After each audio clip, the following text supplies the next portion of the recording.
రాజధానిని అమరావతి రహదారుల్ని జాతీయ రహదారులతో అనుసంధానించే ప్రక్రియ వేగంగా సాగుతోంది.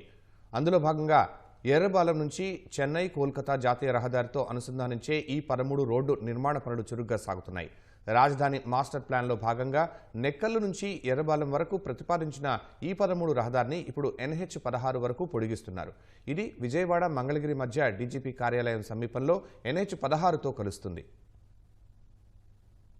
రాజధాని అమరావతి నిర్మాణ పనులు చురుగ్గా సాగుతున్నాయి. మౌలిక సదుపాయాల కల్పనలో భాగంగా రహదారుల నిర్మాణం, వాటిని రాష్ట్ర జాతీయ రహదారులతో అనుసంధానించే ప్రక్రియ జోరందుకుంది. ఎర్రబాలెం నుంచి NH-16 వరకు దాదాపు 3.54 కిలోమీటర్లు ఉంటుంది. ఈ రహదారి మార్గంలో కొండలు ఉన్నాయి. దాదాపు కిలోమీటరు పొడవునా కొండలపై ఘాట్ రోడ్డు నిర్మిస్తున్నారు. ఈ రహదారి నిర్మాణం కొంత దూరం ఎలివేటెడ్ కారిడార్, ఆ తర్వాత కొంత దూరం కొండపై రహదారి, మళ్లీ కొంత దూరం ఎలివేటెడ్ కారిడార్, మళ్లీ కొంత దూరం కొండపైన, ఆ తర్వాత ఫ్లైఓవర్, చివర్లో ట్రంపెట్, ఇలా సాగుతుంది. రహదారి నిర్మాణానికి మంగళగిరి ఎయిమ్స్ సమీపంలోని కొండను చదును చేసే పనులు చురుగ్గా జరుగుతున్నాయి. రాజధాని మాస్టర్ ప్లాన్ ప్రకారం E13 రహదారిని నెక్కల్లు నుంచి ఎర్రబాలెం వరకు 7.5 కిలోమీటర్ల దూరం 6 వరుసల రహదారి నిర్మిస్తున్నారు. 2024లో రాజధాని పనుల్ని పునః ప్రారంభించాక అమరావతిని బయటి ప్రాంతాలతో అనుసంధానించేందుకు కొన్ని రహదారుల్ని పొడిగించాలని ప్రభుత్వం నిర్ణయించింది. దానిలో భాగంగా E13 రహదారిని ఎర్రబాలెం నుంచి NH-16 వరకు పొడిగిస్తున్నారు. ఈ దూరం సుమారు 3.54 కిలోమీటర్లు. దీన్ని కూడా 6 వరుసలుగా నిర్మిస్తున్నారు. మధ్యలో కొంత అటవీ భూమి ఉండడంతో రోడ్డు నిర్మాణానికి కేంద్ర అటవీ, పర్యావరణ శాఖ అనుమతులు తీసుకున్నారు. 384 కోట్ల అంచనా వ్యయంతో రోడ్డు నిర్మాణం ఏడాదిలో పూర్తి చేయాలని లక్ష్యంగా పెట్టుకున్నారు.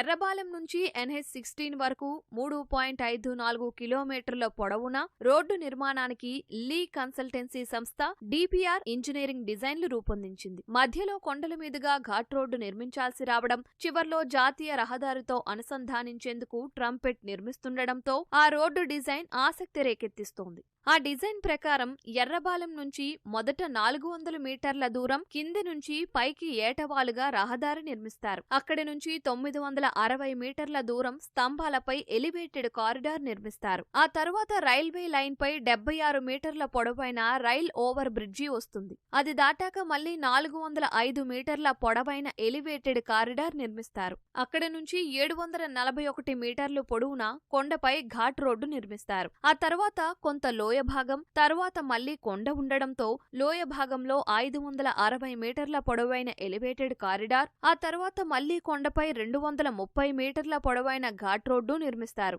అక్కడి నుంచి జాతీయ రహదారి వరకు 360 మీటర్ల పొడవున ఏటవాలుగా రోడ్డు నిర్మిస్తారు. జాతీయ రహదారిని క్రాస్ చేసేందుకు 5.5 మీటర్ల ఎత్తున ఫ్లైఓవర్, దాని చివర ట్రంపెట్ నిర్మిస్తారు.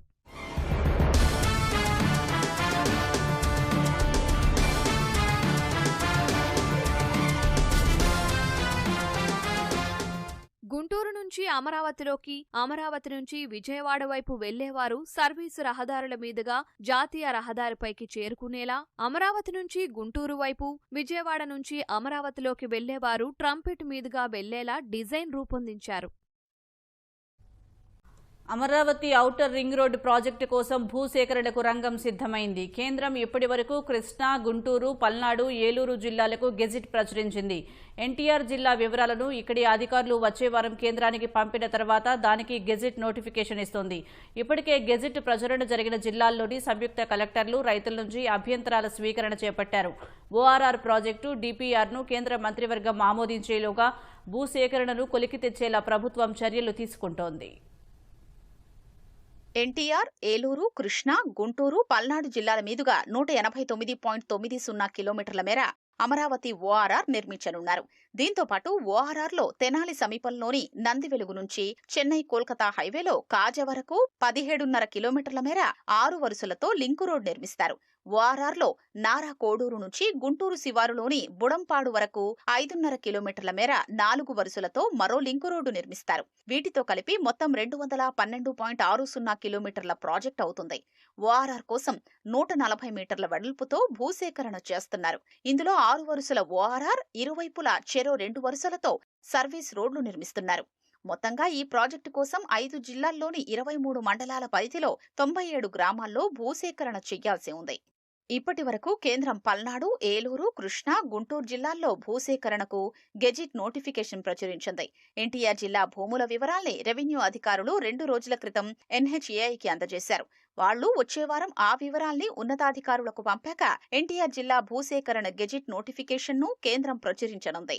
ఇప్పటికే కేంద్రం గెజిట్ ప్రచురించిన జిల్లాల్లోని పల్నాడు జిల్లా సంయుక్త కలెక్టర్ పత్రికా ప్రకటన జారీ చేసి ఆయా సర్వే నంబర్లలో భూ యజమానుల నుంచి అభ్యంతరాలు స్వీకరించారు.